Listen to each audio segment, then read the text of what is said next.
Sveiki! Es esmu Iveta no Datuve LV televīzijas un man ir jaunumi. Šīs ir autogiganta General Motors melnākās dienas kopš 1951. gada. Apvienošanās ar Chrysler vai ASV valdības solītās subsīdijas var nelīdzēt. Taču General Motors ir spēcīgs arguments – jaunais elektromobīls Chevrolet Volt. Tas ir ne tikai ātrs, jaudīgs, ekonomisks un videi salīdzinoši nekaitīgs pārvietošanās līdzeklis, bet arī nepārprotams ziņojums pasaulē. Ar zaļajām idejām General Motors vēlas ieņemt vietu blakus Toyota un pierādīt, ka nākotnes transporta līdzekļu inovācijas nav Japānas monopols. Toyota, Prius, Honda Civic Hybrid un gaidāmo Honda Insight uz priekšu dzen tā saucamais paralēlās darbības hibrīdzinējs, viens otru papildinoši iekšdedzes un elektromotori.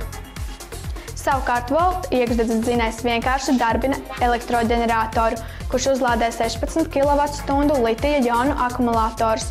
Mašīnas ritenis griež jaudīgs elektrodzinējs. Volt akumulatori bez iekšdedzes dzinēja palīdzības spēj izturēt 46 km braucienu, un tas nozīmē, ka lielākā daļa no ikdienas braucējiem neiztērēs ne pilīti benzīna. Uz 100 km Volt tērē tikai 2,4 litrus benzīna, kas ir pietiekami, lai nobiedētu naftas pārstrādes industriju. Volt nebūs budžeta klases prece. Paskatieties, piemēram, uz savu iPhone. Liela daļa no tā imidža uztur korpusa materiāla pielietojums un kvalitāte, uzsver Bobs Bonifejs, Volt galvenais dizaineris. Iespējams, Bobam Bonifejsam ir taisnība. Volt līdzīgi kā iPhone būs must-have prece. Vairāk kā 34,000 cilvēku 60 valstīs atzīmējušies gaidītāju sarakstā.